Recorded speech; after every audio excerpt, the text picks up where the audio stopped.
may dumating magtatanggol, lalayas na! Wala! Baka sasama dyan, manalo kayo mga yan. Ba't hindi ko palabasin si Minong? Pag-usapan natin ang atin. Gusto nyo, doon sa baluarte nyo, doon tayo mag-gusto. Para mapatunayan nyo. Para mapatunayan nyo. Sa baluarte nyo, doon tayo mag-usap. Hindi yung isa sa halang. Sa halang, pumili kayo ng lugar sa halang, kahit saan doon, pupunta ko. Basta sa kaharap sa akin si Minong. Kasi alam niyo hindi ganyan ay tinuro ng kapatid na Mary. Wala kaming ganyan ugali no, na maninira ng kapwa-tao. Wala kami ugali. Hindi na meron talaga ako susumpaan na totoo. Dati binautisman ako, ganun lang. Pero ngayon, taos na sa puso ko yung pagtanggap ko.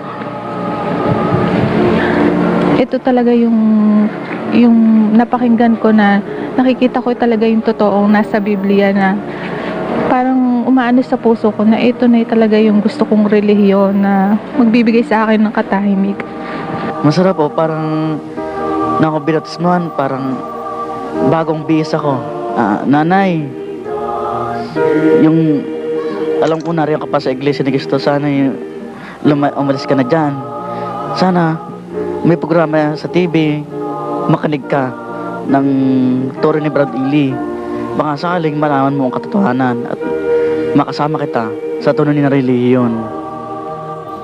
Sa oras na ito mga kaibigan, gusto ko pong magbigay sa inyo ng isa sa mga napakagandang pangangaral ng ating kapatid na Eli, na ito po ay naganap doon po sa Araneta Coliseum, na kung saan ay napakarami kang matutunan po rito.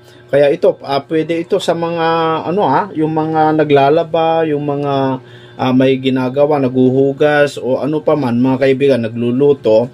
Habang kayo po yung gumagawa ng mga ganun bagay, napakaganda kung inyo pong panoorin o inyo pong pakinggan yung pangangaral ng ating kapatid na Eli, para habang kayo po may trabaho, at least man lang nakakaroon po kayo ng pagkaunawa sa mga bagay na dapat nating malaman tungkol po sa kaligtasan. Kasi ito po yung importante sa panahon ngayon mga kaibigan. Bakit po? Kasi ang mga tao ngayon mga kaibigan ay sobrang busy na po sa kanilang mga ginagawa, sa kanilang paghahanap buhay, na kung saan ay ito naman po ay hindi naman po natin madadala ito sa kapag tayo po yung namatay.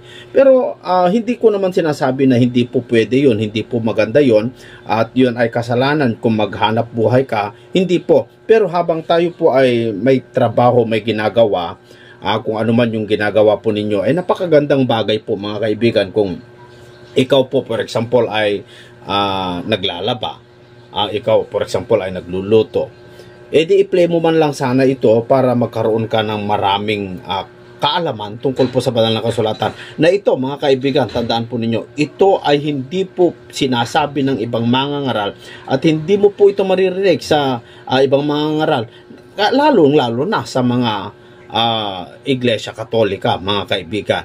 So para mas marami po tayo matututunan, ito panuorin na po natin. Sa pestilence na sinasabi ni Kristo, there shall be famines, wars, and rumors of wars, and pestilences. Di ba ang sabi ni Kristo, magkakadigma, magkakaroon ng mga salot, magkasama sa digma at salot. Saan manggagaling yung salot? Di sa digma. Saan? Digma. Nako, kung totoong meron si Saddam niyan, ayan na, umpisa na yan. Magabang kayo mga kapatid. Magabang kayo. Mula bukas, primero, a 2, a 3, a 4, a 5, a 6, a 7. Magabang kayo ng development kung ano mangyayari sa United Nations.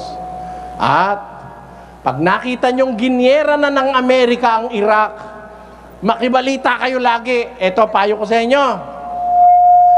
Bumili kayo ng transistor radio maliit. Yung nakaka-monitor sa ibang bansa. Para tayo well-informed. Para sa mangyayari sa hinaharap bago matapos ang buwan ng Pebrero ng taong ito. Sana, Kung ako lang ang tatanungin, sana po huwag. Sana huwag. Pero kung matutuloy at maghuhurumentado si Saddam, ayan na, umpisa. Palagay mo, hindi naman natuloy. Tumagal pa ang mundo ng 5 taon. Ayaw nyo bang maglingkod sa Diyos, mga kapatid? Mga Katoliko, ang naglilingkod kayo eh. Biro mo naman yung halikan mo yung santo. O, di ba paglilingkod yung pasanin mo yun? Yes. O, matindi yun. Magpepiesta taon-taon, gagastusan ka. Magro-rosaryo ka, mahina na yung 15 minutos. Yan yung sinasabi sa Biblia, mga kaibigan, doon po sa Deuteronomio 5:8 na huwag kang gagawa ng larawang inanyuan, huwag mong paglilingkuran.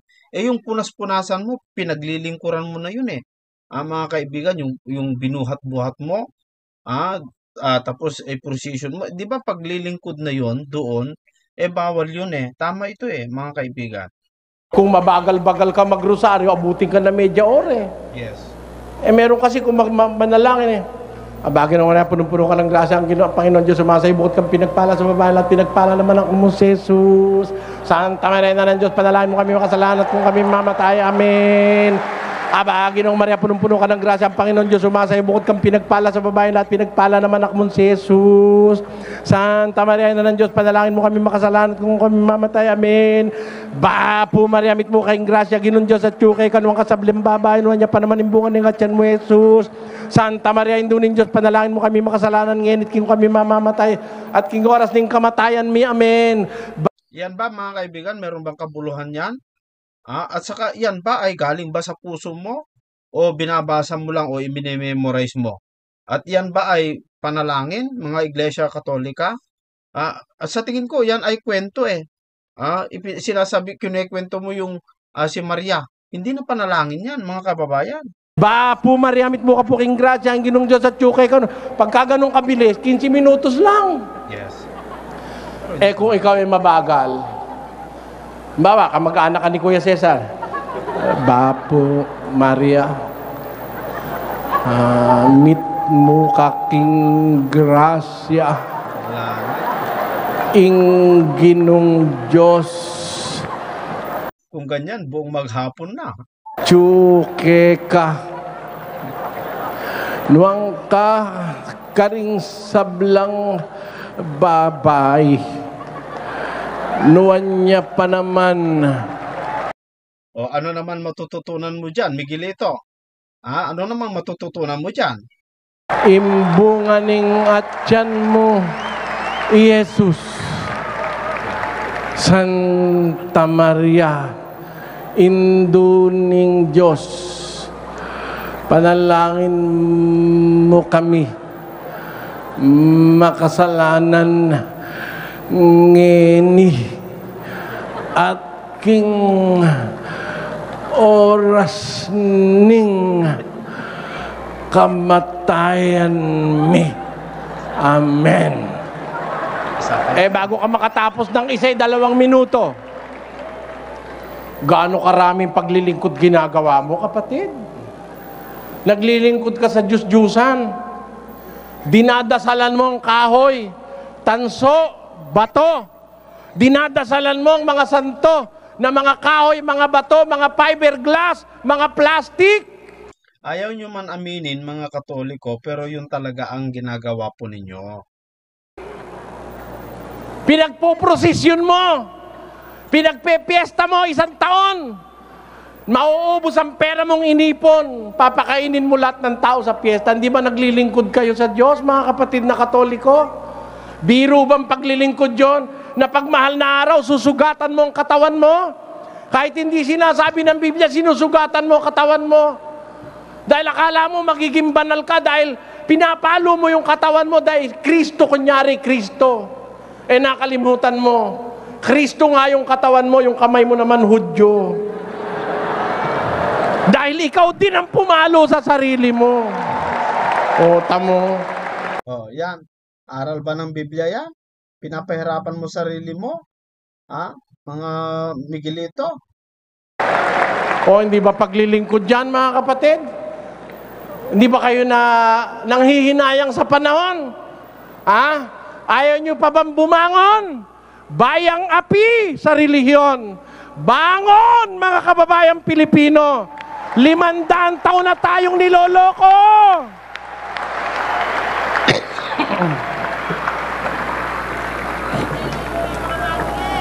Ha? Ano yun? Ano yun? 500 taon na tayong niloloko, mga kababayang Pilipino. Pinakakain tayo ng hindi pinapainom. Nasa Biblia, kain, inom. Sa pare, kain lang, walang inom. Tama yung ostya, yung pare lang ang umiinom. Mas malaki pa yung kanya, yung ostya niya.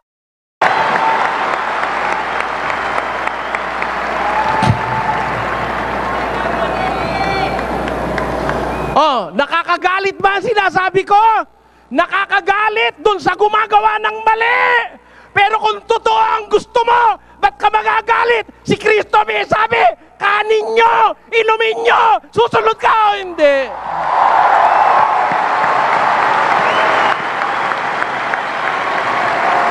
Nakasulat naman kasi kung ano yung dapat gawin ay iniba pa ng mga Katoliko.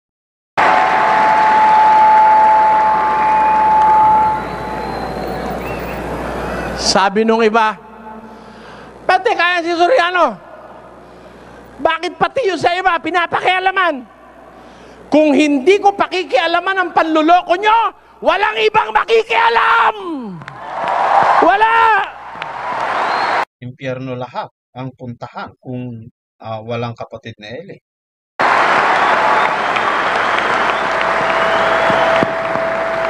Masama ba?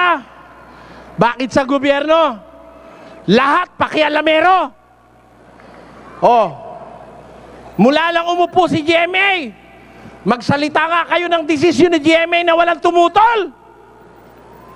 Nakakabuti ba o nakakasama? Sabi ng iba, mabuti raw ang may oposisyon dahil yun ang nagbabalansi ng power sa pamahalaan. Amen! O sa relihiyon, may tagabalansi ba? Wala! Si kapatid na Soriano lang ang nakahalata.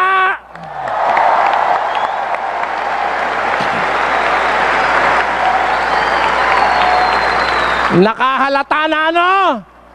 Nakahalata na ang mga ministro pala ni Manalo kung paghapunanin ng miyembro umaga. Tanyo?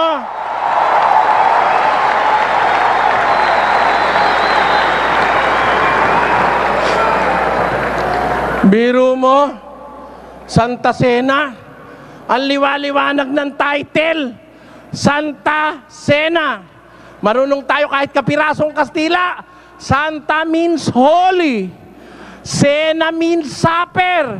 English, Holy Supper. How come the Iglesia ni Cristo is holding their Holy Supper 9 o'clock in the morning? Is that right?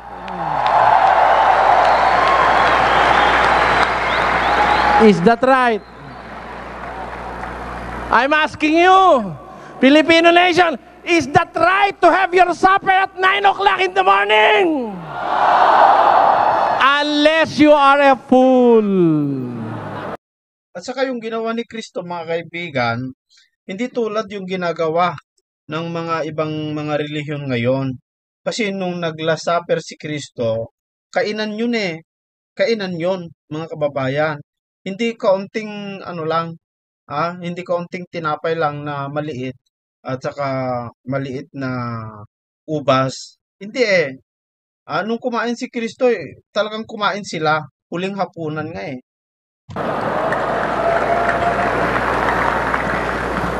Kaya, mabuti na lang dito sa Pilipinas, may nakikialam pagdating sa relihiyon.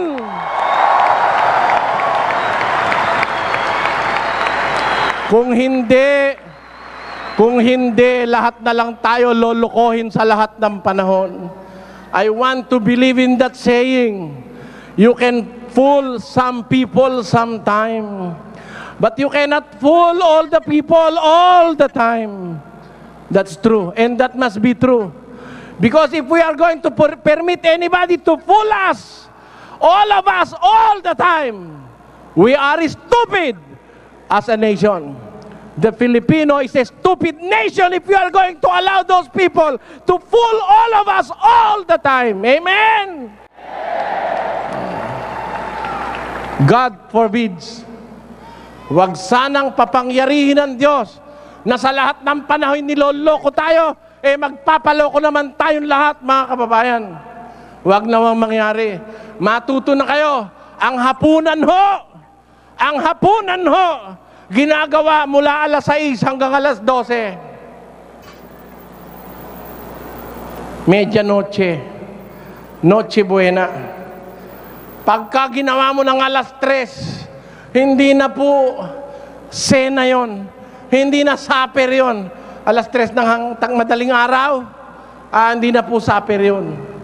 Ang supper starts at 6 o'clock in the evening and up to 12 o'clock in the evening o in the morning, pwede pang matawag na supper. Pero alas 9 ng umaga, Santa Cena, ang babaw naman panluloko nun, natanggap natin, mga kapatid. Kung hindi ako makikialam, ano ang mangyayari? Hindi habang panahon tayong ginagago ng mga pastor natin. Biro mo, nasa Biblia, abuloy. Tama! Paano abuloy? Hulog sa kahon. Tama rin. May kahon ba si Brother Mike? Meron. May kahon ba Iglesia ni Cristo? Meron. O di, tama. Tama. Pag tama naman, di naman ako tutuli. Alin ang mali? Ang mali, yung kahon ng lumalakad. Sa Biblia, yung maghuhulog sa kahon ang lumalapit sa kahon. Sa ibang iglesia, yung kahon ng lumalakad, meron pang panungkit. Tatapatan ka.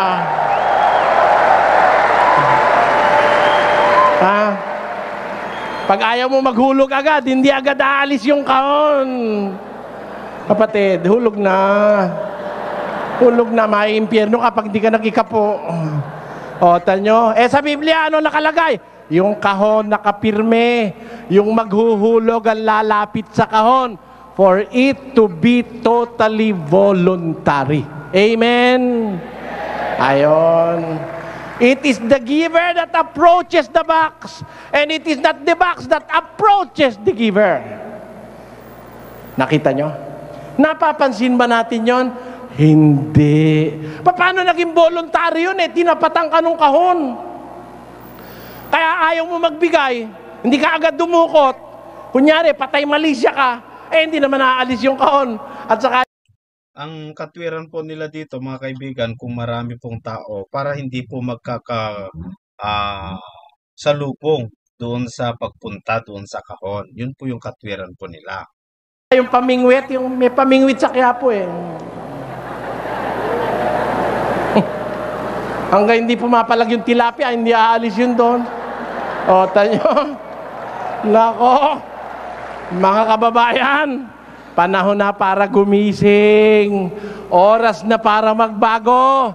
Lalo na sa pananampalataya. Wala na tayong pag-asa. Walang natitirang pag-asa. Sino nagsasabi? Ang pag-asa ay kanang bayan. Naalala ko ito, mga kaibigan. Ito po yung pinutol ni Paul. Yung kampo ng Iglesia ni Cristo. Yung ipinapakita nila Michael Sandoval at saka si Ramil Parva. Ito pala yung original, ano? Si Lacson, ang pag-asa ay kanang bayan. Sino? Si Di Venecia, ang pag-asa ay kanang bayan. Ihalal natin si Fernando po. Ang pag-asa ay kanang bayan. Walang tutorian, walang tao na makapagbibigay ng pag-asa sa kapwa-tao maliban sa ating Panginoon. Nakasulat sa Biblia yan, mga kapatid. Liwanag yung sinabi ng kapatid na Eli. Pero yung pinapalabas ng Iglesia ni Cristo, ang pag-asa ng bayan kapag ako'y nagpresidente, yun po, pinutol nila at inedit. Ang tagal na eh. Ang tagal na natin eh. Relihiyon at politika, lagi na lang tayong pinapaasa eh. Pag ako naging presidente! Yan. Sabi ni Ganire, pag naging presidente ko, walang kaibigan, walang kamag-anak, walang anak na hindi masisiyahan pag ako presidente. Kita mo na. O, yan ba ating pag-asa, mga kapatid? Ano pag-asa natin? Wala tayong pag-asa maliban kay Kristo. Yung pagbabalik loob, yung pagkilala sa kanyang mga salita. O mga Iglesia ni Cristo, ano masasabi nyo riyan?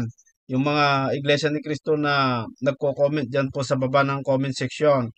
O ito, gawa ng mga ministro po ninyo na kung saan pinapasama po yung sinabi ng kapatid ni Eli. O ito, may tatanggin nyo ba ito, mga kaibigan? Lalo na ang paghahanda sa katuparan ng kanyang mga inihula sa Biblia, makakarinig kayo ng digmaan, alingaw-ngaw ng mga digmaan o rumors of war. At magkakaroon ng mga kagutom, lindol, mga salot sa iba't ibang mga dako. Magkakaroon ng malaking kapighatian. Yan po ang aking sinasabi sa inyo, mga kababayan ko. Malapit na yan. I believe. Palagay mo, 2 taon pa, 3 taon, 5 taon. Malayo pa ba yan? Buti ko. Malayo pa ba yung 5 taon? Eh kung 5 taon ngayon eh, ikaw naman eh, 2 taon ka na lang mabubuhay eh. Sino? Kahit pa 100 taon pa, yung buhay mo, lalo kung ang edad mo ay 50 years old o 60, kahit sabihin natin 100 years pa bago mangyari yung mga nasa hula doon po sa Mateo 24. Pero yung buhay mo, aabutin pa kaya yan ng 100 years? Kung ikaw ay nasa 60 years old na, baka 5 taon na lang yung buhay mo eh. Sa inyo may diabetes. Tandaan nyo, ang diabetes 25 anyos lang, patay na. Bilangin nyo kung ilang taon na kayong may diabetes. Sino sa inyo may AIDS? Ha? Mapalad na ho kayo pag nakawalo kayo. 6, mapalad ka na. Pag naka-6 na taong kang may AIDS, mapalad ka na, kapatid. Sino sa inyo may hepatitis B? Pag naka-15 taong kayo, mapalad na po kayo. Pero, tandaan nyo, ang walang sakit namamatay din. Bakit? Binabangungot, bukas hindi na nagising. Yung walang sakit, nakatuwaan ka, nilagyan ng bomba. Tinignan nyo na ba itong stage na to? Baka sumabog ako rito. Patay kang bata ka. Yung kapitbahay nga lang namin, mga kaibigan, nung kamakailan lang, first year college, na disgrasya sa motor, walang sakit, pero na disgrasya sa motor, patay na. First year college pa lang yun. Sabog ng bomba, walang mangyayari. Patay. Kaya ikaw ay babae, kaya ikaw ay bading, kaya ikaw ay lalaki, kaya ano ka pa? Pagsabog ng bomba, hindi namimili yung shrapnel. Hindi po namimili yun ang tatamaan, mga kapatid. Ngayon, how sure are you? Napakapanganib ng ating panahon. Paglabas mo sa daan, di mo alam, makakauwi ka pa uli. Andiyan ang mga hold-upper, nandiyan ang mga kidnapper, nandiyan ang mga thrill killer, nandiyan ang mga trigger happy. O kayo, hindi ba kayo nakakaramdam ng panganib, mga kapatid?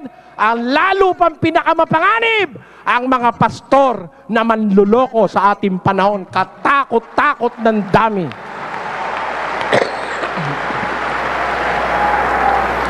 Napakarami po nila. Malay nyo, ako rin. Nakakatiyak ba kayong ako hindi manluloko rin? Malay nyo, niloloko ko rin kayo. Kaya nga kailangan tayo magsuri, magsaliksik, at ang programang ito, nag-o-offer ng pagsasaliksik na walang kapareho sa lahat ng mga relihiyon sa ating panahon. May tatanong nyo sa akin? Mari tanong nyo bakit, brother? Pag nagbasa ko, nasa screen. Ha? At kami namimigay ng Biblia. Kagaya ngayon, may dala kaming Biblia. Papamigay sa ating mga bisita. Meron kaming Biblia na kung babasahin nyo, makikita nyo kung nandun, kung wala yung sinasabi ko, mga kapatid. At higit sa lahat, isinisigaw namin ito, hindi lang sa telebisyon. Sa buong mundo, isinisigaw natin ito for the scrutiny of the listening public kung nagsasabi tayo ng totoo o hindi. At saka yung mga kaibigan, naalala ko tungkol po sa sinabi ng kapatid Nelly, yung mga nagtatanong sa atin tungkol po sa Biblia, mas maganda pumunta na lamang po kayo doon po sa lokal kung saang malapit sa inyo. At mas maigi na lamang po kung malayo po kayo sa lokal. Mas maigi, i-download yun na lang, mga kaibigan, yung Bible apps ng Ang Dating Daan. Kulay blue po yun. No? Mas maganda pa, marami kayong matututunan doon. I am not that brave. I am not that brave to face the world and to say that I am teaching the truth. I am not that brave. But my faith dictates me to do so. Sinasabi ng banal na kasulatan, ang pananampalataya ng gagaling sa pakikinig. Kaya kailangan kong sabihin nang makapakinig ang ating mga kababayan. O ngayon, ba't ko sinasabi ito sa buong mundo? Hindi ako kagaya ng iglesia ng Diyos na haligit suhay. Doon lang sa isang sulok ng gaya-gaya nagdadaldal. Hindi. Sinasabi ko ito on national television. Sinasabi ko ito on national radio. At sinasabi ko ito internationally sa pamamagitan ng internet, mga kapatid. Ibig sabihin, malakas ang loob ko na ang pananampalatayang ito'y iharap kahit kaninong tao sa lahat ng dako ng mundo, mga kapatid. Bakit? Bakit? Kasi kung kami maghapunan, nasa oras. Hindi kami naghahapunan ng alas 9 ng umaga. Hindi kahiya-hiya ang aming hapunan. Ayon. At kung kami mag-abuluyan, ang lumalapit sa kahon, yung nag-aabuloy, hindi yung abuloy. Hindi yung kahon ang lumalapit dun sa mag-aabuloy. Yan. Ano naman na ikakahiya ko? Kaya kahit magalit sa akin si Cardinal Sim, payag ako eh. Ano ba? Pareho lang naman kami matanda eh. Baka nga mas matanda pa siya sa akin eh. Kung magalit siya sa akin, anong pakialam ko? Masabi ko lang ang totoo. Ano ang totoo? Mateo 10:7! Totoo! Ano ang nakasulat? Basa! Pakinggan nyo, mga kapatid. 10:7. At samantalang kayo'y nangaglalakad, ay magsipangaral kayo na magsabi, ang kaharian ng langit ay malapit na. Mangagpagaling kayo ng mga may sakit. Mangagpabangon kayo ng mga patay. Mangaglinis kayo ng mga ketong. Mangagpalabas kayo ng mga demonyo. Tinanggap ninyong walang bayad, ay ibigay ninyong walang bayad. Ano po ang sabi? Gityano, makinig ka. Makinig ka. Yung nakalagay sa talata, kapag ikaw ang mangaral, mayroon pong bayad, 1.5. Kung utang, 1.8. Biruin mo yan, mga kaibigan. Pero yung nasa Biblia, walang bayad.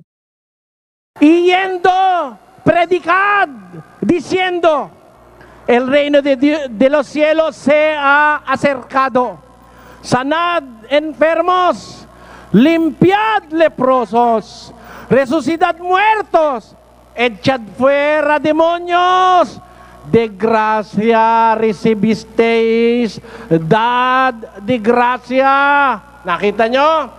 Freely thou hast received, freely give. What will a preacher do if he obeys the commandment of Christ? Matthew chapter 10 verse 7. He will not sell baptism. He will not sell the ceremony of marriage. Bakit? Kasi, sabi ng Biblia, freely thou hast received, freely give. Recibisteis de gracia, dad de gracia. Sa Cebuano.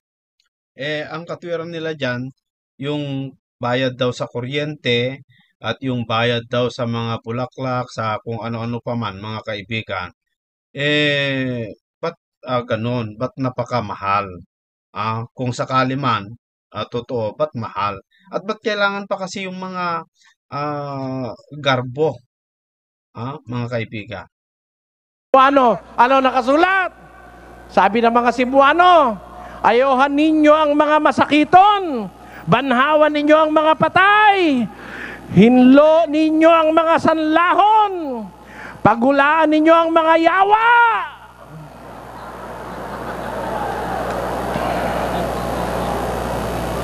Daghan-daghan yawa.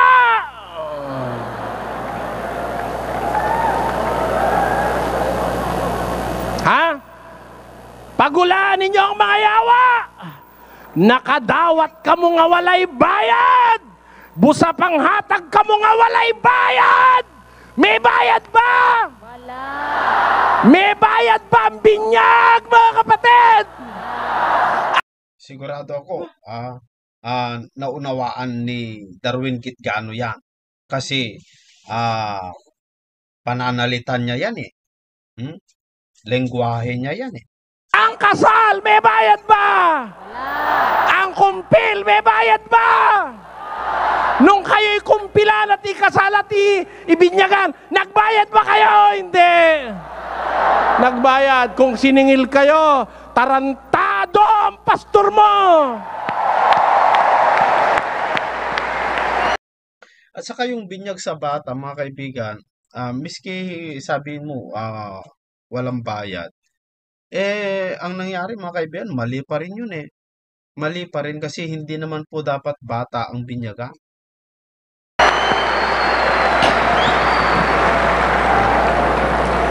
Kung siningil kayo, mali ang relihiyon na nagbigay sa inyo ng bautismo.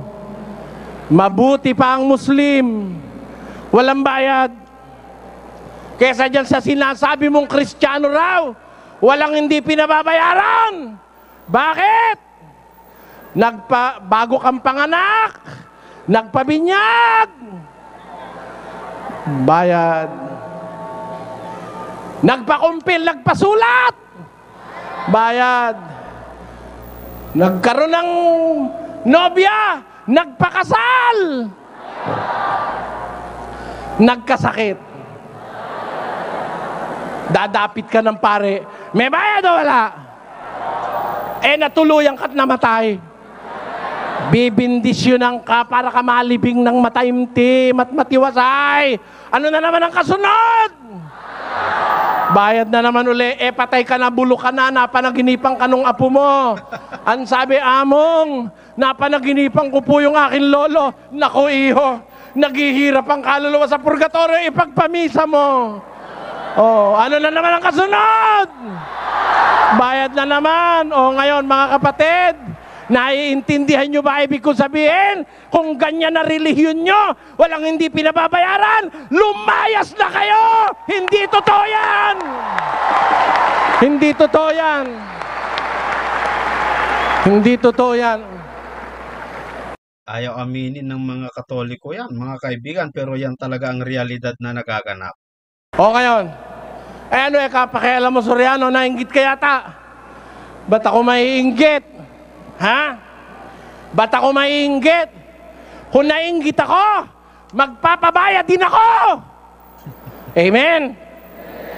Kung yumaman ka, yayaman din ako. Amen? Ikaw bulol, ako hindi. Mas maraming aanib sa akin.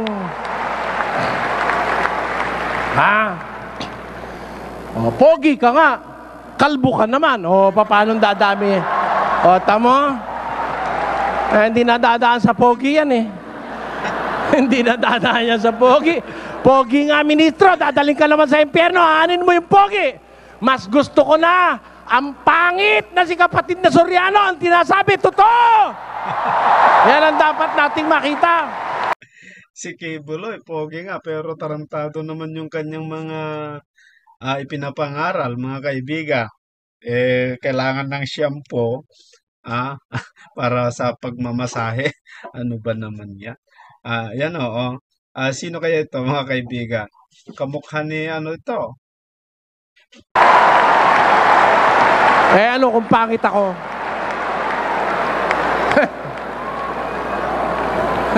Usapan ba yung pangit ako? Hindi naman yung sarili ko, pinapatanggap ko eh. Pinangaral ko na ba sa inyo, tanggapin nyo ako? Never! Ang sinasabi ko sa inyo, tanggapin nyo yung sinasabi ko, nasa Biblia yon. Pag tinanggap nyo yon, hindi ako ang tinanggap nyo. Yung binasa ko na nakasulat bago pa ako ipanganak. Ayan ang dapat nyong makita.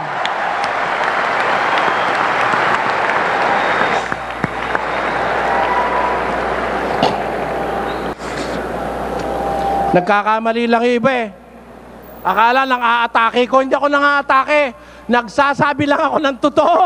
Mga kapatid, yung pagsasabi ng totoo, hindi pa nga atake yun. At pag walang magsasabi ng totoo, walang matututo ng totoo. Yan ang dapat yung maintindihan. Ngayon, hinihikayat ko kayo mga kapatid, wala nang maraming panahon. Yung mga nandyan, meron dyan eh, magtatanong sa television, Brother Eli, nakikinig po ako sa'yo. Sabi niya, gustong gusto ko po sinasabi mo. 15 taon na po ako nakikinig. May tatanong ba kayo? Oo, meron pa akong tanong. Sabi ko, huwag nyo na itanong, ayoko nang sagutin. Biro mo, 15 taon ka na nakikinig. 15 taon na rin nagtatanong ang tao sa akin. Hanggang ngayon, wala ka pang natutunan. Ay, wala nang magagawa sa'yo. Kumbaga sa bumbilya, pundido ka. Kahit gaano kalaking kuryente, kahit gaano kalakas, di ka nasisindi. Yan ang ibig sabihin yan. Biro mo, 15 taon ka nakikinig. Hanggang ngayon, di mo alam ang totoo. Sipin mo, mamamatay na lang ako, di mo pa natututunan yung sinasabi ko. Masama yun, kapatid. Magumpisa na kayo. Magbalikwas na kayo. Mga kababayang Pilipino, tandaan nyo, sabi ni Rizal. Ano sabi ni Rizal? Pupunta na ako. Sabi ni Rizal, nung papatay na siya, alam nyo ba nung papatayin sa luneta si Rizal, meron siya sinabi, may kasamang hinanakit na sinabi ni Rizal eh. Alam nyo kung bakit sinabi niyang may kasamang hinanakit, sabi ko? Ang sabi ni Rizal noon, my idolized country, for whom I most gravely pine, dear Philippines, to my last goodbye, O hearken, there I leave thee all, my parents' loves of mine. I'll go where there are no slaves, tyrants or hangmen, where faith does not kill and where God alone does reign. Magpapaalam na si Rizal, papunta na ako dun sa lugar na wala ng mga manggagarote. Papunta na ako sa lugar na wala ng mga mamamatay tao. Wala ng mga malulupit na tao. Pupunta na ako sa lugar na ang Diyos lang ang naghahari. Mi patria adorada, dolor de mis dolores. Querida Filipina, oye el postrer a Dios. Ahí te dejo todo, mis padres, mis amores. Voy donde no hay esclavos, verdugos ni opresores, donde la fe no mata, donde el que reina es Dios. Adiós, padres y hermanos, trozos de mi alma mía. De alma mía. Ayan ang sabi ni Rizal. May paghihinanakit si Rizal sa kanyang last farewell o sa kanyang mi ultimo adios. Pupunta na ako sa isang lugar na ang pananampalataya ay hindi pumapatay. Bakit? Nakakita si Rizal sa mundo ng pananampalatayang mamamatay tao. Pag ayaw mong maniwala, papatayin ka. isa siya sa biktima ng pananampalatayang yan. Sino pa? Ang 3 paring Pilipino nang ayaw sumang-ayon sa kanilang kabuhungan. Pinatay si Gomez, si Burgos at si Zamora, kung natatandaan nyo yung Gombursa. Pinatay ang mga ilustradong Pilipino ng pananampalatayang nakarating dito sa atin. Yan ang... Miguelito, ito tanong. Ba't pinatay si Rizal? Naniniwala ka ba kay Rizal na isa sa ating kinikilalang pambansang bayani? Naniniwala ka ba sa kanya? Ba't pinatay? Ba't pinatay? Pinakakriminal na relihiyon sa lahat ng relihiyon dito sa mundo, mga kapatid. Miguelito, ano ang pinakamasamang relihiyon na pumatay ng napakaraming tao?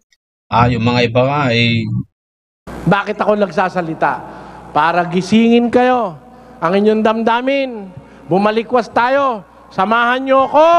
Labanan natin ang mga mapanligaw na aral na ukol sa relihiyon para mailigtas natin ang lalong marami nating mga kababayan.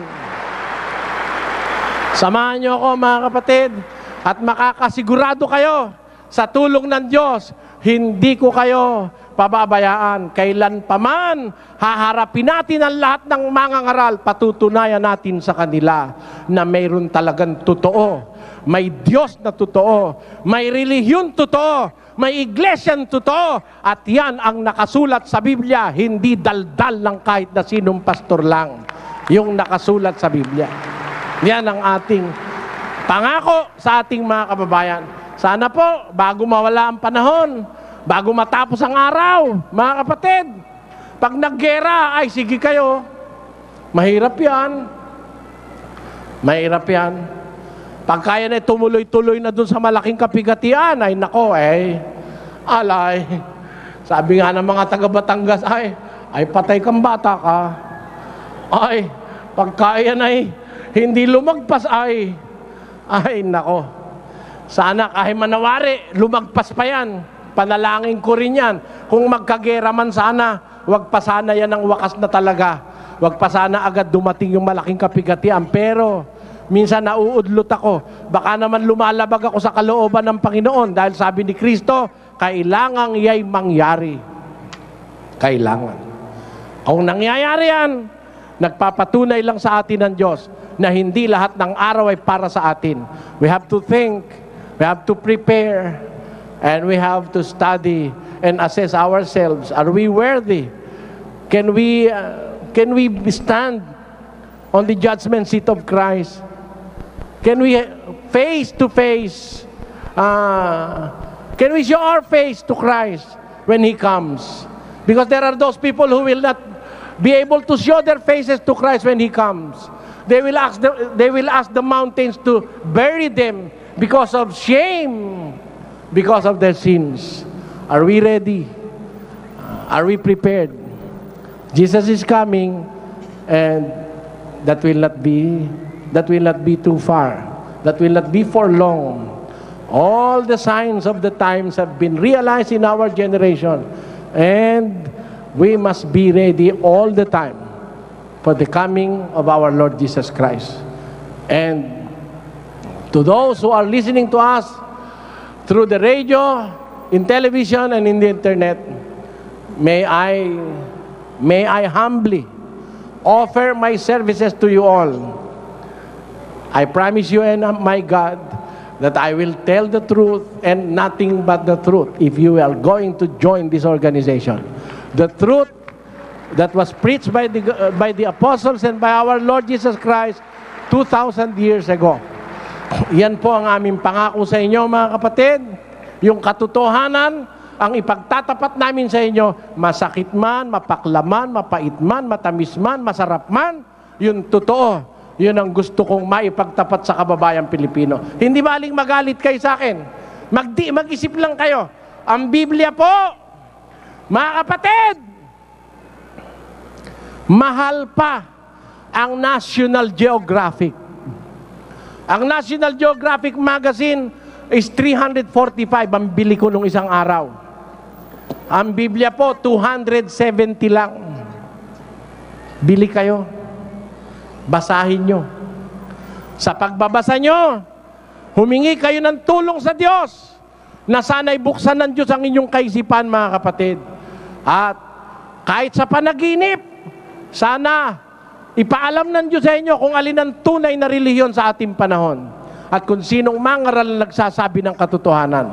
Bumili kayo kung may kaya kayong makabili. At kung wala po kayong kayang bumili, sumulat lang kayo sa amin. P.O. Box 1741, Makati Central Post Office, Makati City. And we are going to send you a free copy of the Tagalog Bible or an English Bible if you want to. Magsuri kayo bago mahuli ang lahat, mga kapatid. Hindi ko kayo sinasabing pumasok kayo sa amin, magsuri muna kayo. Pag nasuri nyo na, you are welcome. If you want to join the group, so be it. And you will be joining a group that will care for the salvation of your soul. Yan po ang ating paalaala sa lahat ng ating mga tagapakinig, saan man kayo naroon sa gabing ito. Samantala, we will pause for a break, for a short break, and we will be coming back with Itanong Mo Kay Soriano portion of this program. Sandali lang po, mga kapatid, pansamantala. So ayan po, napakaganda yung preaching ni kapatid na Eli, no? At yung mga nagtatanong po tungkol po sa Biblia, ang pagkaalam ko, mga kaibigan, hanggang ngayon ay nagbibigay pa rin po ng MCGI ng libreng Biblia. Yun nga lamang po, mga kaibigan, ay kung pupunta po kayo dun po mismo sa lokal. At ayon niya sa aking sinabi, kung tinatamad po kayong pumunta, pwede nyo na pong i-download dyan po sa marketplace o sa Play Store po ninyo sa cellphone. At i-download nyo na lamang po yung Digital Bible ng MCGI. Kulay blue po yun, mga kaibigan. So, ang susunod nating pakinggan, mga kaibigan, ay yung Itanong Mo Kay Soriano. Karugtong pa rin ito, mga kapatid, sa ating pinapanood.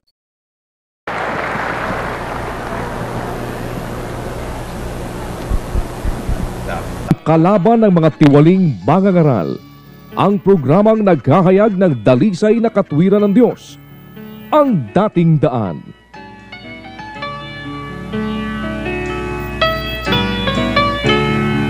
Ang ating mapapanood, mga kaibigan, ay ang mga testimonya ng mga taong umanib po sa MCGI. Muli nating saksihan ang makabuluhang pagtalakay ng katotohanan sa banal na kasulatan at pagsagot sa mga katanungan. Sumasa inyong muli ang Dating Daan Worldwide Bible Exposition.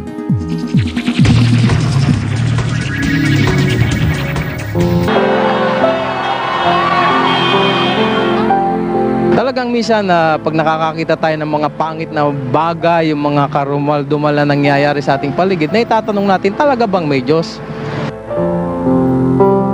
Mga katanungang sa matagal na panahon ay hinanapan ng kasagutan. Sa maraming mga mangangaral at gurong tagapagturo daw ng katotohanan.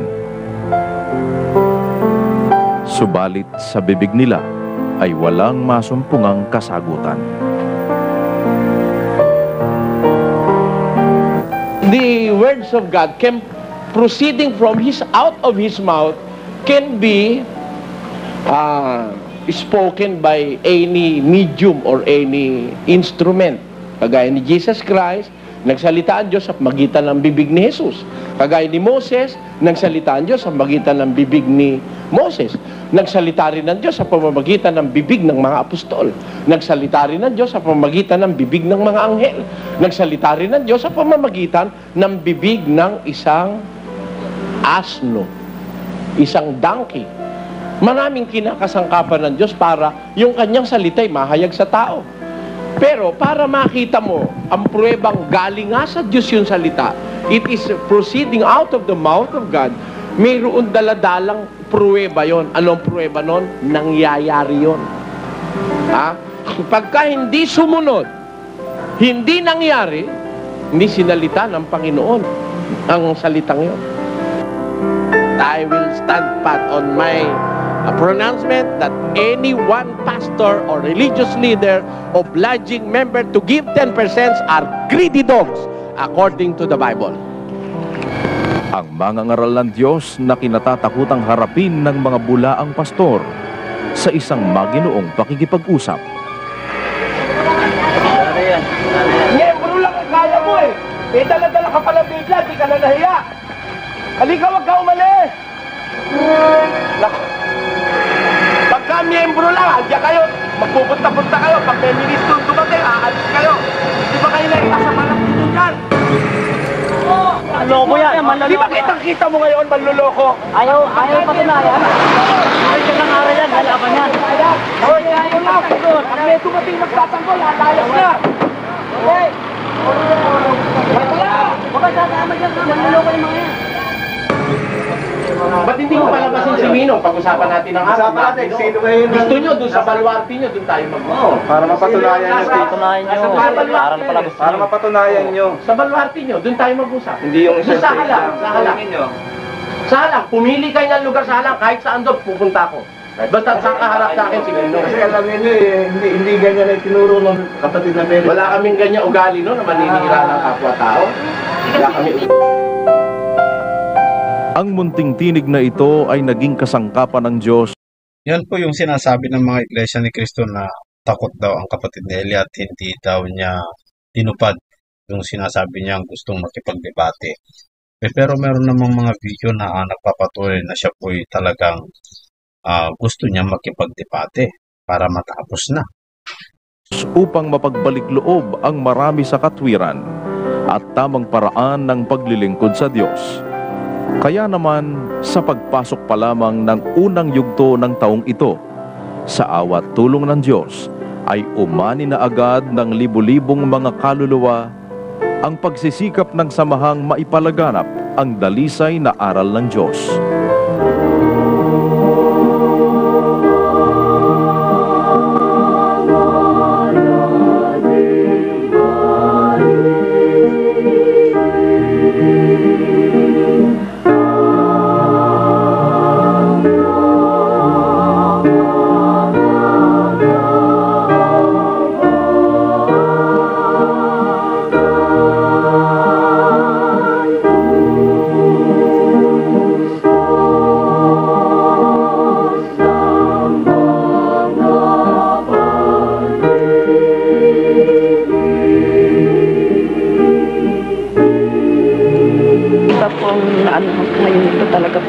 Ibang-iba po ito. Kaya masaya po ako dito. Dahil ito po ang tunay na nakita ko.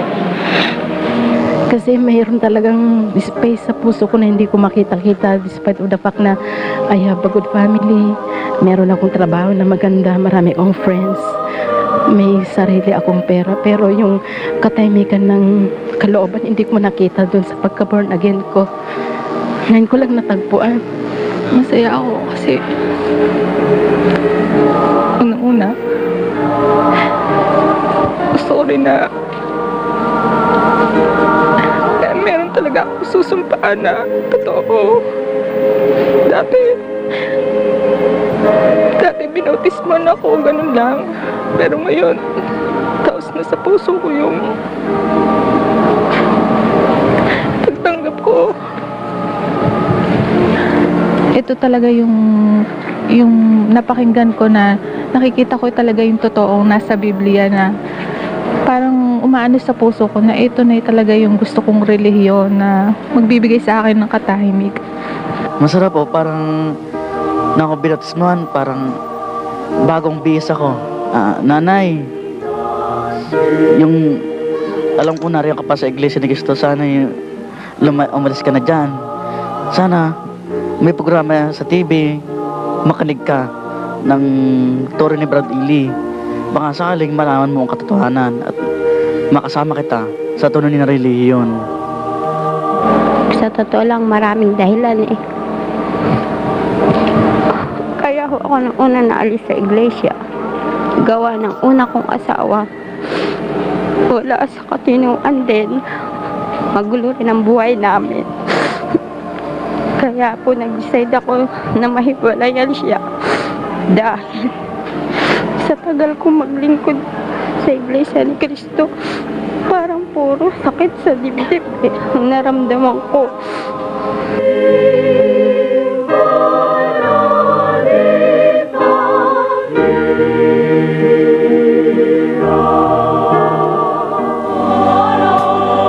ako sa palatungkulan Brother Eddie.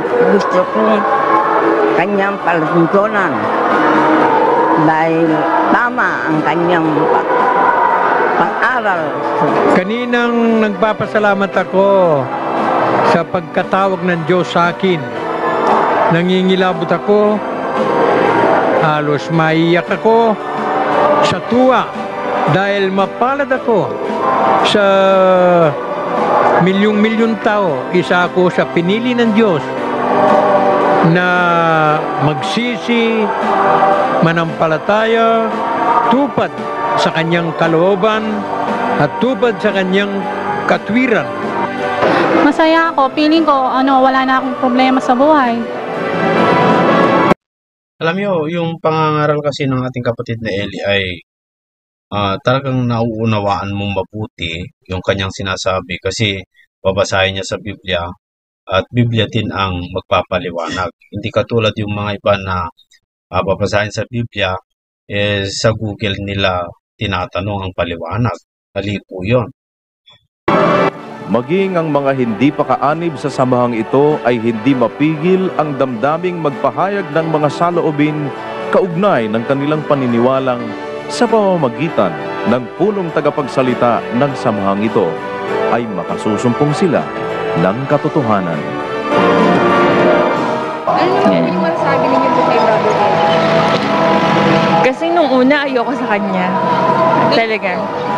Ngayon, the way na yung habang umaattend ka, nakikita mo yung parang habang nagsusuri ka, nalalaman mo sa kanya kung ano yung totoo, kung sino siya. Kasi parang, pag di mo siya kilala, ang feedback sa kanya is, parang marami siyang utang, nagmumura siya sa teachings niya, ganun. Pero, habang ma-attend ako, naintindihan ko kung bakit.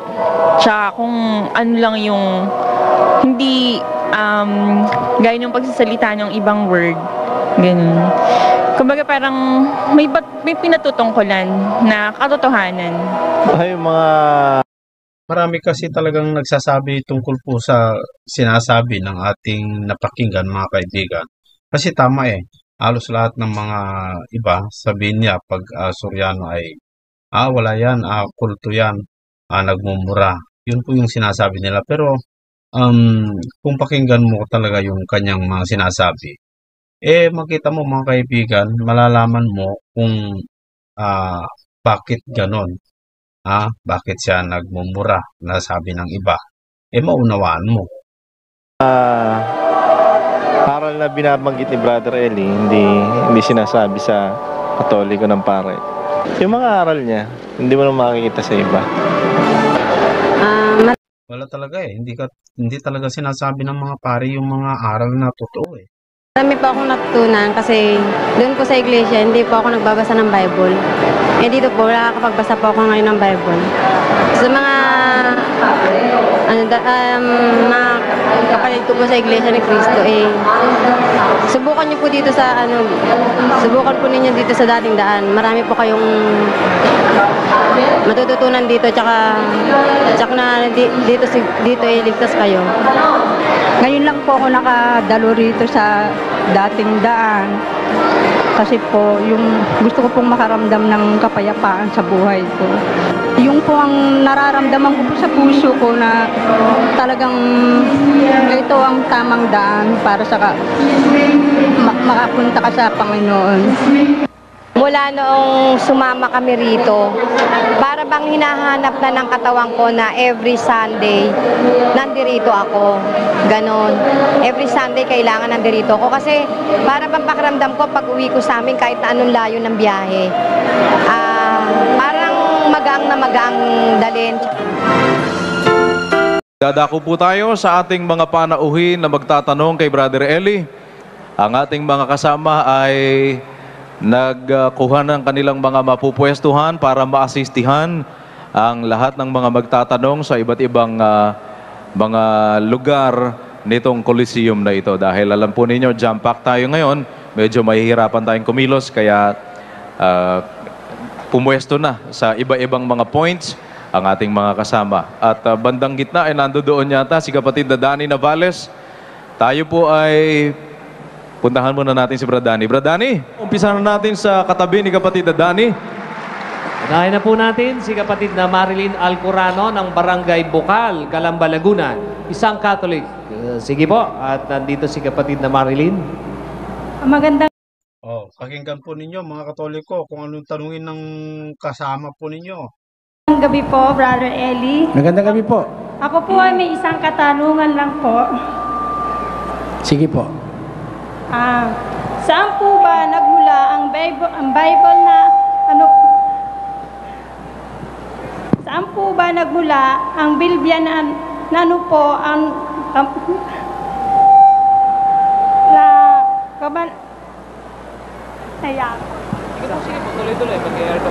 Medyo nahihiya yata yung ating panauhin. Sige po, tuloy nyo lang po, sister. Wag po kayo nervyusin, kapatid. Ito na po yun eh. Isa lang nga. Saan po ba nagmula ang Biblia na ano po ang batayan na talagang sinulat na ito ng mga apostol?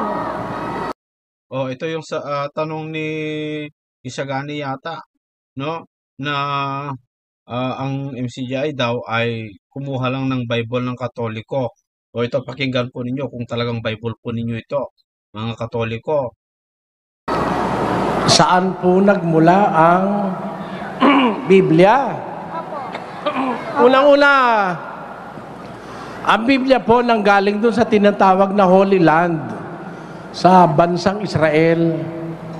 Doon po na isulat ang karamihan yan mula sa matandang tipan hanggang sa mga aklat ng matanda at bagong tipan. Ang unang-unang aklat po ay sinulat ni Propeta Moises hanggang doon sa ikalimang aklat. Pagkatapos yung aklat ng mga hari, mga hukom, mga propeta, pagdating sa panahon ng ating Panginoon Kristo, ay isinulat naman po ng mga ebanghelista at mga apostol ang mga ebanghelyo. Pagkatapos, pagdating sa panahon ni San Pablo, isinulat naman po niya ang mga epistola sa iba't ibang lugar sa Asia Minor. Yan po ang pinagsama-sama ng mundo. Ibig ko sabihin doon sa salitang pinagsama-sama ng mundo, while the Catholic Church claims that they are the ones responsible in collecting the books of the Bible, I disagree. I do not believe so. Marami pong mga tao na nagpasimula na mag-compile nito o magsama-sama nito. Isa rito yung tinatawag na essence o yung Essenic community na nakatira doon sa mga yungib ng Qumran noong araw, kung saan natagpuan yung tinatawag nating the Dead Sea Scrolls. Ito po ay isang komunidad ng mga nagsusulat na responsible para tipunin yung mga aklat na available doon sa kanilang panahon. Pagdating naman po dito sa ating panahon, while the Catholic Church claim na sila raw ang nagsama-sama nito, hindi po totoo ito dahil kung ang aasahan natin ay ang Iglesia Katolika, wala tayong dadat ng Biblia sa mundo, mga kababayan. Ba't ko po sinasabi ito? Merong isang papa sa Roma, nagpasunog ng merong 500 kopya ng Biblia. Tama po yun, mga kaibigan. Kaya itong mga Iglesia Katolika, ang kapal naman yung mga ano nila para ang kinin na sila daw ang nag-compile. Sila pa nga ang nagpasunog eh. May paring Katoliko na nagsabing ang Biblia raw po ay isang aklat na nilimbag sa impyerno. Kaya hindi totoo na sila ang nagsama-sama niyan. Meron pong mga tao ng araw na naging mga kasangkapan ng Diyos para pagsama-samahin yan. Masasabi natin yung iba riyan ay naging miyembro ng Iglesia Katolika. Pero hindi lahat ng mga nagmalasakit ay Katoliko, gaya ng sinasabi ng Katoliko. Actually, mayroong mga panahon Yan pong Biblia ay ipinagbawal basahin ng Iglesia Katolika. Ang tawag diyan sa ating sa panahon ng Kastila dito sa ating bansa, tinatawag yang libro sikreto. Dahil ayaw ngang ipabasa ng mga otoridad Katoliko ang Biblia nung panahong naghahari sila dito sa ating bansa at sa iba't ibang panig ng mundo. Ngayon, yung tanong nyo na ano raw ba ang patunay na ito isinulat ng mga apostol? Kasi po, ang mga apostol po ang pinagsabihan ni Kristo ng kanyang mga aral. Wala pong makakasulat nung aral na yon kung hindi nga nila narinig. Ang katunayan, hanapin mo yung aral ni Kristo sa ibang mga aklat sa mundo, wala pong kapareho yon. Ang mga apostol ang kanyang pinagsabihan yan, siyang kanilang pinasulat. Pakinggan nyo, sa 14:37 ng unang Korinto, ganito po ang sabi ni Pablo. Kung iniisip ninuman na siya'y propeta o ayon sa Espiritu, ay kilalanin niya ang mga bagay na sa inyo'y isinusulat ko na pawang utos ng Panginoon. Si alguno a su parecer es profeta o espiritual, reconozca lo que os escribo porque son mandamientos del Señor. Kilalanin niya ang sinusulat ko sa inyo, pawang utos ng Panginoon.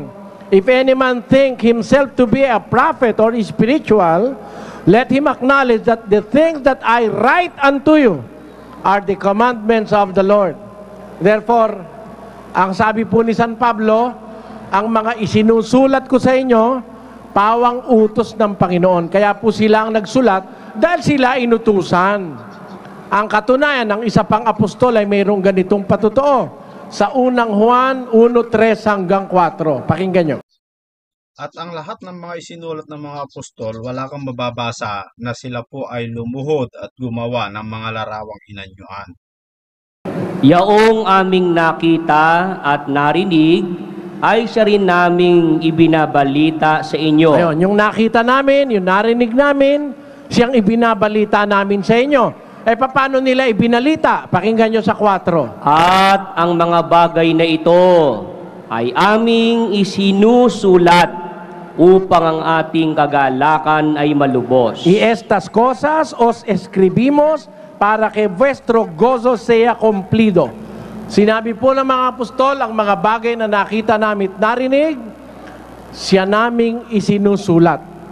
Ibinabalita namin sa inyo. Kaya po naniniwala ako, mga apostol nga ang nagsulat nito. Ganito po kasi, sa isang intelligent student of the scriptures, we may be sure that really the apostles were the ones who wrote the books of the Old or the New Testament. Why? Ganito po yan, mga kapatid. Ikumpara nyo ang Biblia sa lahat ng aklat na sinulat ng tao. Wala pong parallelism. Walang. At ang pinagtatakaan po natin dito, mga kaibigan, yung ginagawa ng mga Katoliko na tradisyon na wala naman po sa Biblia. Pero kung basahin mo po yung Mateo chapter 28, verse 20, sabi po doon ay ituro ninyo sa lahat ng mga tao ang lahat ng mga bagay na aking iniutos. Kung basahin mo yung mga ginawa ng mga apostol, wala naman silang ginawang mga larawang inanyuan at hindi naman po sila lumuhod at hindi naman po sila nagprosesyon. Saan kaya nanggaling yon, mga kaibigan? So, ibig sabihin, hindi po turo ng mga apostol yon. At turo po yon ng mga paganismo. Ang matibay na pagbabatayan para pagparehohin mo magkaiba. Pinag-aralan ko po ang Vedas ng mga Hindus, ang Quran ng mga Muslim, yung librong sinulat ni Shoghi Effendi ng Baha'i Faith, yung mga libro ng Mason. Binasa ko po ang mga libro ng Taoism, Kung tawagin ng iba, Taoism, Taoism. Yung ibang mga libro ni Confucius, yung philosophy ng mga famous philosophers sa mundo, I came to that conclusion that the Bible did not come from man. It did not originate from the thinking or the thoughts of man. You see, one striking verse in the Bible was written by a later evangelist in the person of Luke. May sinasabi pong ganito si San Lucas sa 20:34-35 ng Gawa. Pakinggan nyo mga kapatid. Hindi ko inimbot ang pilak ni numan o ang ginto o ang pananamit. Nalalaman din ninyo na ang mga kamay na ito ay nangaglilingkod sa mga kinakailangan ko at sa aking mga kasamahan. Tingnan niyo, dito nagsasalita si Pablo ng kanyang ginawa bilang mangangaral. Sabi niya, hindi ko inimbot ang pilak, ang ginto, ang pananamit, ni numan. Paano yun sa English, Sister Luz? Dito makikita mo talaga na ang mga apostol hindi po sila naging pabigat sa kanilang mga miyembro, mga kaibigan. Kundi sila po ay naghanap buhay para po sa pangangailangan ng iglesia. Have coveted no man's silver or gold or apparel. Yea, ye yourselves know that these hands have ministered unto my necessities and to them that were with me. Yan. Ito salita ng mangangaral ito eh. Ang common concept of preachers and leaders,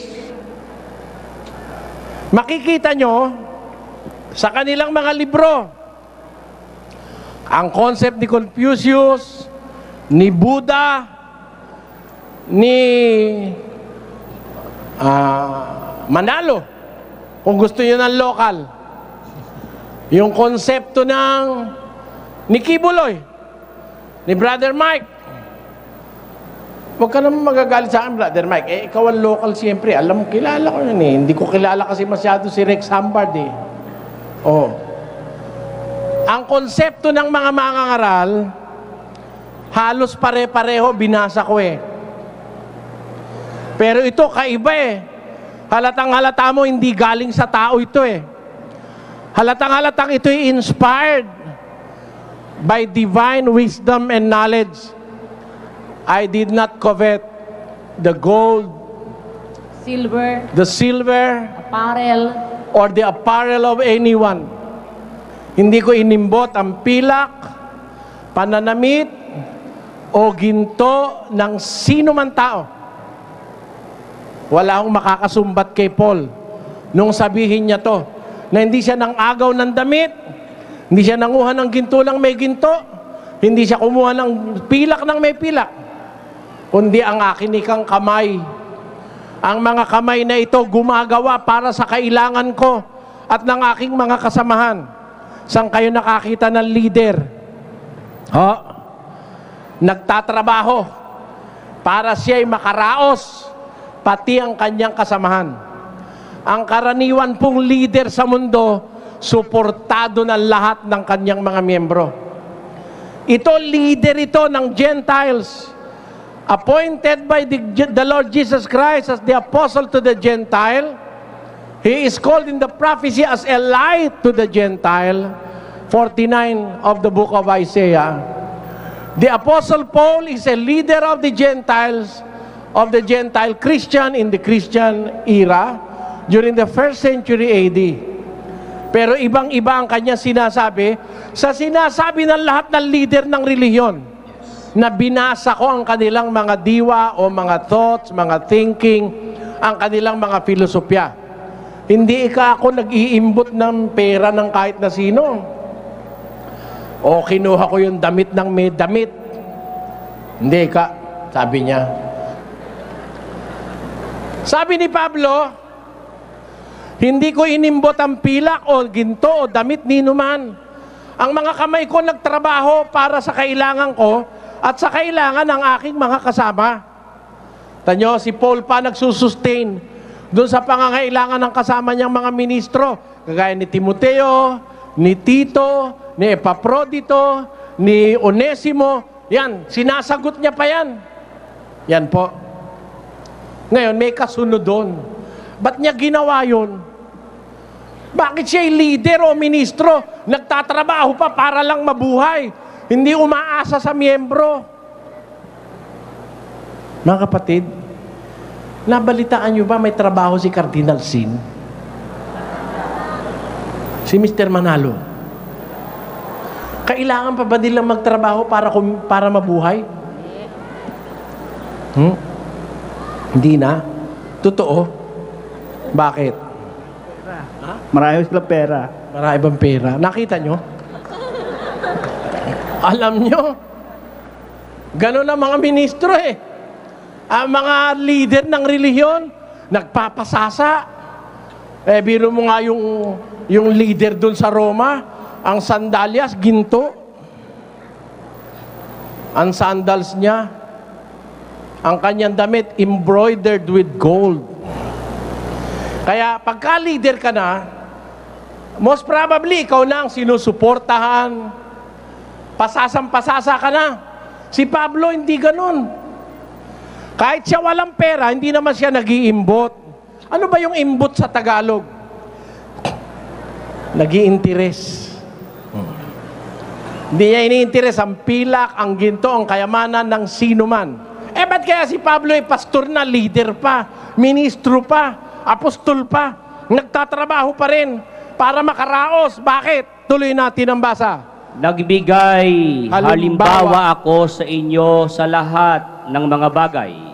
Na sa ganitong pagpapagal ay dapat kayong magsisaklolo sa mahihina at alalahanin ang mga salita ng Panginoong Hesus. Ano raw yung salita ng Panginoong Hesus? Dapat sana ito mapakinggan ni Argel Pagare, na yung kanyang amo na si Kibuloy, mga kaibigan, ay andun na nakakulong pero tuloy pa rin ang suporta ng kanyang mga miyembro sa kanya. Na siya rin ang may sabi, lalo pang mapalad ang magbigay kaysa tumanggap. Tanyo? Ayun, wala, unparalleled yun eh. Wala akong nakita ang religious book nun eh. Nung salita na yun. Kaya pala si Pablo ay ganon. Kahit leader na siya, nagtatrabaho pa siya para lang siya makaraos. Hindi niya iniaasa sa miyembro ang kanyang damit, ang kanyang pagkain. Hindi niya iniaasa sa kanyang mga inaakay. Kasi sabi niya, nagbigay halimbawa ako sa inyo sa lahat ng bagay. Na dapat kayong magsisaklolo sa mga mahihina. Dapat pala yung mahihina sinasaklolohan. Tanyo? Kaya si Pablo nagbibigay. Hindi siya si pastor tanggap. Hindi siya si pastor hingi. Hindi siya si pastor kurakot. Nagbibigay siya. He equally give as the members of the congregation give. He give also. Paul is also a giver, believing that it is more blessed to give than to receive. Wala akong makitang ganong katwiran sa ibang mga sacred books na sinasabi.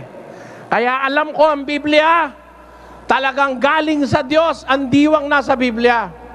Na ang diwang ito ay diwa ng kalinisan, walang pandaraya, walang pagsasamantala, walang panluloko sa kapwa. Yan po ang daladalang diwa ng Biblia. Wala yan sa lahat ng libro na ang nag-isip at gumawa ay tao. Tandaan nyo mga kapatid.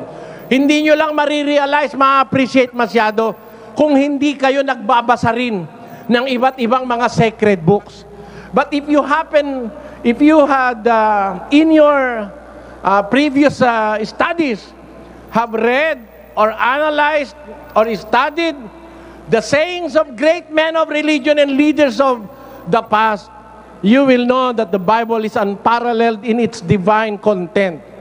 Nakikita ko po sa Biblia, galing ito sa isang napakagandang diwa, punong-puno ng hustisya, punong-puno ng kabutihan, punong-puno ng pagmamahal.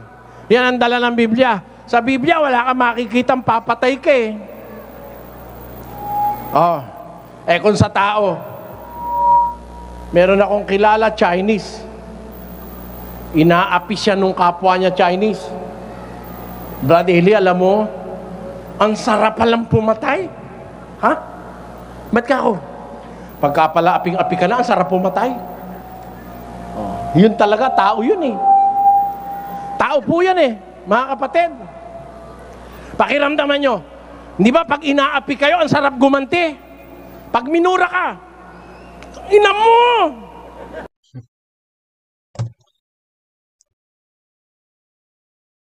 Ayan, naputol po mga kaibigan at meron pa po itong karugtong pero naputol po. Meron pong itong karugtong sa susunod na lamang po mga kaibigan, ituloy po natin, hanapin natin yung karugtong nito, no?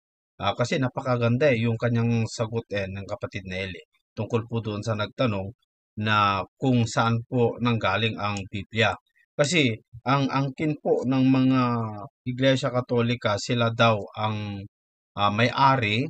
Kung wala daw ang Iglesia Katolika, wala daw ang Biblia. Samantalang kung basahin mo ang history, ay sila pa nga ang nagpasunog. Mas marami pa nga sana ang Biblia kung wala ang Katoliko eh. Bakit? Kasi kung wala ang Katoliko, di mas marami pang naiprinta ng mga printing press kasi walang nagpasunog sana.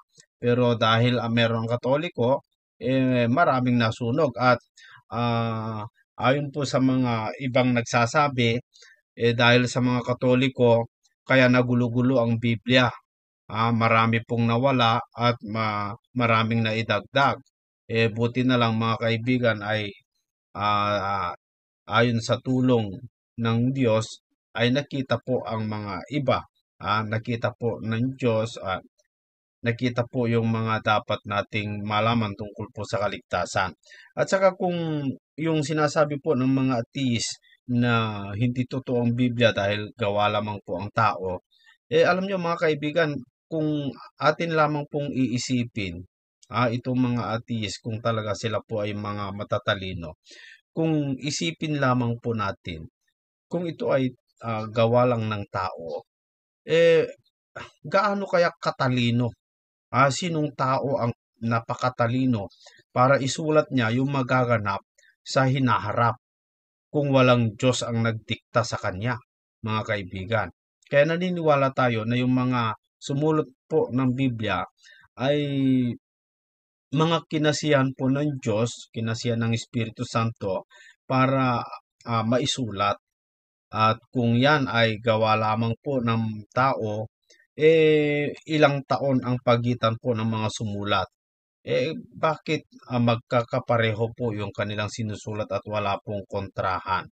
So dito mga kaibigan, mapapatunayan po natin sa pamamagitan po ng mga nagaganap o nangyayari sa ating mundo na ang Biblia po talaga ay may gumawa, na ang gumawa ay hindi po tao kundi isang espiritu, na yan ay ang Diyos na pinakamakapangyarihan sa lahat at nananahan po sa ikatlong langit, na kung saan dun po dadalhin ang mga sumasampalataya sa Kanya.